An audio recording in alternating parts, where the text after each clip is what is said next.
Instagramida bitta dona post uchun oladigan puliga 100 tasavvur qila olasizmi? Cristiano Ronaldo Instagramida bitta dona post uchun oladigan puliga 100 tadan, balkimda 1000 tadan ortiq jendra sotib olsa bo'ladi. Bu hech qanaqa hazil emas.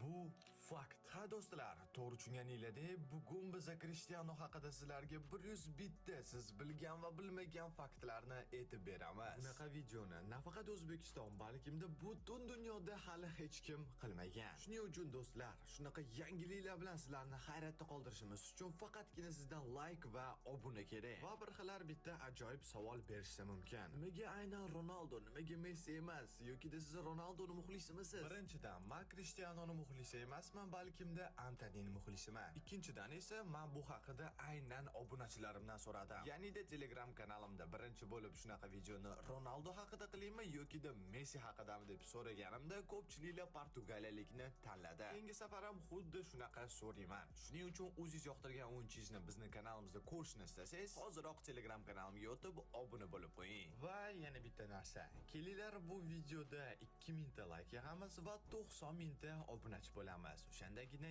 yangi video chiqadi. Endi esa do'stlar, yaxshilab o'tirib oling, yeyishga narsalar oling, chunki biz boshladik.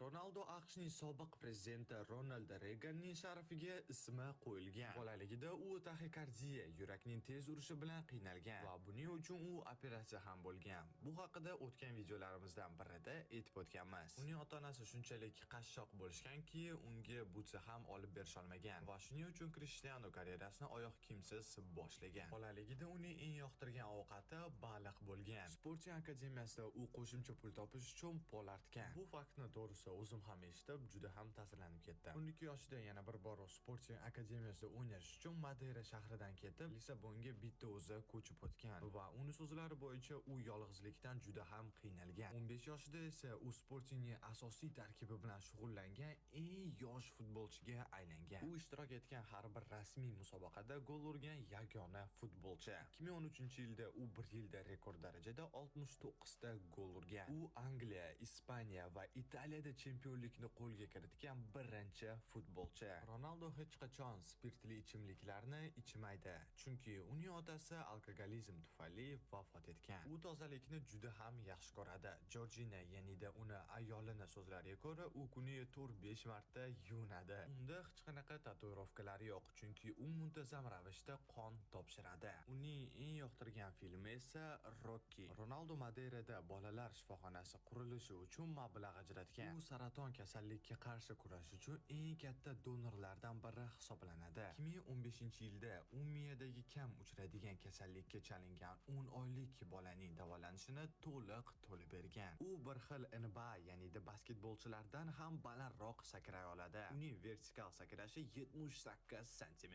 Ronaldo uzoq uyqu o'rniga kuniga 5 marta qisqa muddatli uyqu bilan dam oladi. Uning to'pga zarba berish tezligi 130 km/soatdan oshadi. Bu faktni menimcha aniq eshitmagansiz. 2015-yilda uning sharafiga asteroid nomlangan. Asteroid Ronaldo. Diabelik bunaqasiga. U Chempionlar Ligasida 100 ta gol urgan birinchi futbolchi. Ronaldo yana bir bor shu turnirda 7 ta mavsum to'p urar bo'lgan yagona futbolchi. U o'zining eng baland golini Juventus safida Sampdoriyaga qarshi o'yinda urgan. Uning sakrashi 256 metrni tashkil qilgan. Ronaldo Yevropa chempionatining 5 xil musobaqasida 2004-yildan 2020-yilgacha gol urgan birinchi futbolchi. 2021-yilda u futbol tarixidagi eng yaxshi to'prar bo'ldi.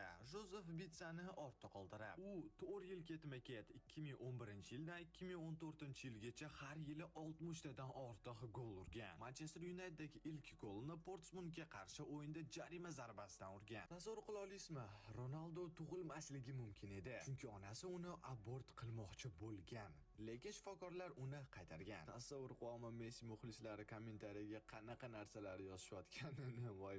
Ronaldo avtomobillarni yig'ishni yaxshi ko'radi va Bugatti, Ferrari, Lamborghini kabi 20 dan ortiq superkarlarga ega. U balandlikdan qo'rqadi, shuning uchun ekstremal sport turlariga kamdan kam qo'shiladi. Ronaldo 7-raqamni omadli deb biladi. Garchi Sportingda 28-raqamda o'ynagan bo'lsa ham, Ronaldo 7 ta farzandga ega bo'lishni xohlaydi. Ammo hozirda unda 5 ta farzand. Eng kattasi Cristiano Junior kelajakda futbolchi bo'lmoqchi. Ronaldo shakar iste'mol qilmaydi va gazlangan ichimliklardan voz kechgan. U haftasiga 5 marta mashq qiladi va tiklanishga katta e'tibor beradi. Mushaklarni tiklash uchun krioterapiyadan foydalanadi. Bu usulda harorat -200 gradusga yetadi. Uning tanasidagi yog' miqdori atigini 7%. Shakar iste'mol qilmasligidan va ko'p mashg'ulotlar qilishidan buni bilib olsa ham bo'ladi. 2016-yilda u Forbes talqiniga ko'ra dunyoning eng saxovatli sportchisi deb e'lon qilingan. U millionlab mablag'ni xayriyaga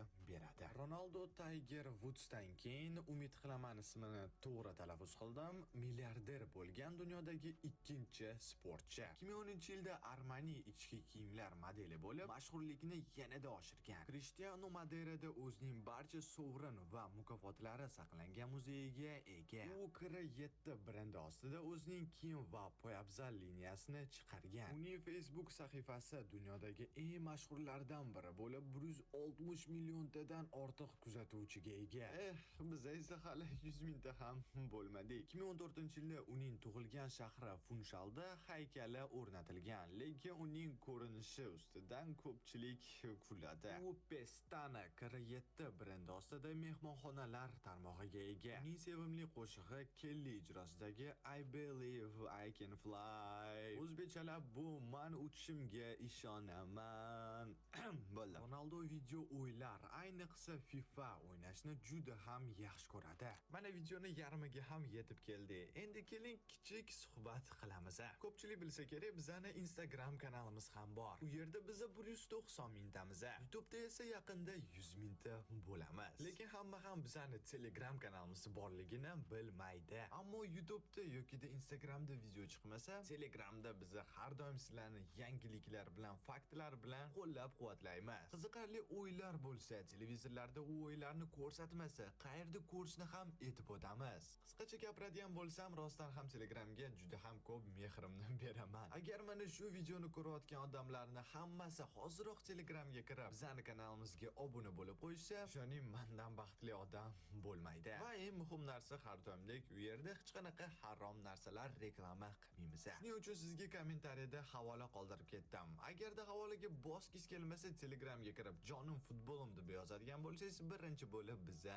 chiqib kelamiz. Obuna bo'lganlarga rahmat. Videoni davom etamiz. Ronaldo Chempionlar Ligasida 11 ta o'yinda ketma-ket gol urgan yagona futbolchi. La Ligada 150 ta gol urgan eng tez o'yinchi. U buni atigini 140 ta o'yinda uddalagan. 2018-yilda Juventusga qarshi goli yilning eng chiroyli deb topilgan. Ammo Pushkash premiyasini yutolmagan. Krish Portugaliya terma jamoasi tarixidagi eng yaxshi to'prar. 120 tadan ko'p gol urgan. U Angliya, Ispaniya va Italiya chempionatlarida 50 tadan ko'p gol urgan birinchi futbolchi. Hozirda esa bu ro'yxatga Saudiya ligasi ham qo'shilgan. Portugaliyalik yangi formatdagi Chempionlar ligasini 5 marta yutgan birinchi futbolchi. 2006-2022-yillar oralig'ida 5 ta jahon chempionatida gol urgan yagona futbolchi. Uning sevimli rangi oq. O'yinga chiqishdan oldin doim avval o'ng oyog'ini maydonga qo'yadi. Har bir o'yindan oldin formasi mukammal tekis bo'lishi uchun uni dazmollaydi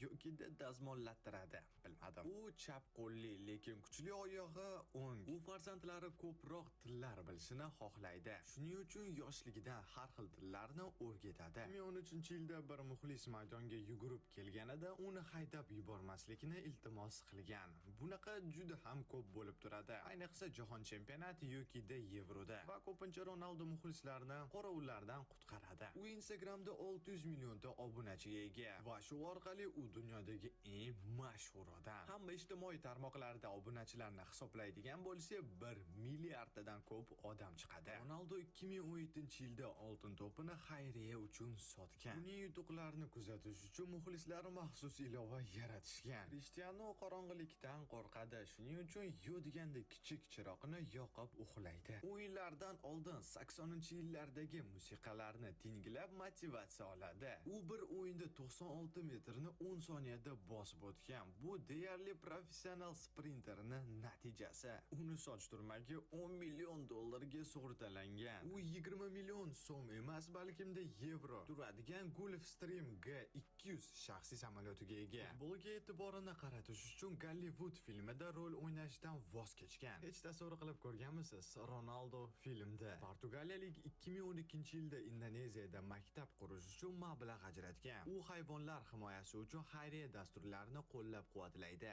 2016-yilda oltin butsasini sotib Gaza shahrida shifoxona qurdirgan. Uning onasi hayotidagi eng muhim inson. U doim u bilan maslahatlashadi. Ronaldo Usain Bolt bilan do'st bo'lib, u unga tezlik borasida ilhom beradi. Cristiano yoshligida o'rtoqlardan birini o'z menejeri qilib olgan. Ronaldo braziliyalik Ronaldo o'yinidan ilhomlangan. Uning eng sevimli stadioni Santiago Bernabeu. U kelajakda o'zining futbol klubiga ega bo'lishni orzu qiladi. 2015-yilda dunyoning eng ko'p maosh oladigan sportchisi bo'lgan. Uning Madeiradagi haykali orolning eng mashhur sayyohlik maskanalaridan biri. U dunyoda keng tarqalgan Kr7 parfyumeriya brendiga egalik qiladi. Ronaldo FIFA o'yinining banneriga ketma-ket 3 yil tushgan birinchi futbolchi. U tennis o'ynashni yaxshi ko'radi va ba'zan professional tennischilar bilan shug'ullanadi. Uning maydondagi reaksiya tezligi shunchalik yuqori bo'lib, u qarorni atigi 0.3 soniyada qabul qilishi mumkin. Ronaldo portugal, ispan va ingliz tillarida bemalol gaplasha oladi. U tarixdagi eng ko'p hat-trick qayd etgan futbolchi. Uning futbolchilik davridagi eng yuqori bozor qiymati 150 million yevrodan oshgan. Ronaldo o'zining birinchi million yevrosini 24 yoshida ishlab topgan. Uning 2010-yildagi soch turmagi minglab muxlislarni unga taqlid qilishga ilhomlantirgan. U million dollardan qimmatbaho soatlarni taqib yuradi. Uning kiyimlari faqat shaxsiy buyurtma asosida tikiladi. Ronaldo farzandlarini o'z muvaffaqiyatlarini o'zlari yaratishlarini kerak deb hisoblaydi. Uning onasi har yili uning tug'ilgan kuniga maxsus taom tayyorlab beradi. 2008-yilda uning Chempionlar Ligasi finaldagi goli turnirning eng yaxshi goli deb topilgan. 2016-yilda jarohat olganiga qaramay Portugaliyani Yevro 2016da g'alabasiga ruhlantirgan. Ronaldo kelajakda faoliyatini Portugaliyada yakunlashni orzu qiladi. U doimo muxlislar